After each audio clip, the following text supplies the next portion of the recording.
इबादत जे लाइ बि टाइम खपे, खाइण पचाइण जे लाइ टाइम खपे।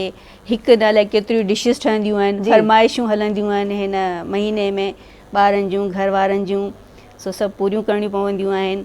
ऐं इन खां पोइ वरी ॿिया बि कम आहिनि, सो थी वेंदो आहे, डबल थी वेंदो आहे। वरी पोइ तव्हां पंहिंजे बि कमकार सां वेंदियूं हूंदव, ज़ाहिर आहे तव्हां जो बि मीडिया सां तालुक़ आहे, ज़ाहिर ड्रामा ठहनि था ऐं हीअ वरी सीज़न अहिड़ो हूंदो आहे त ईद ते तव्हांखे कुझु न कुझु नओं करिणो हूंदो आहे। बिल्कुलु बिल्कुलु ईअं ई आहे, पर हीअ जेको महीनो आहे रमज़ान जो, ख़ुशनसीब हूंदा आहिनि जिन्हनि खे नसीब थींदो आहे। मां इहो चवंदसि त बख़्शिश जो महीनो आहे, जीअं तव्हां चयो हीअ बख़्शिश जो महीनो आहे। कोशिशि करणु घुरिजे असांखे सभई कम साइड में करे पंहिंजी बख़्शिश जे लाइ करणु घुरिजे।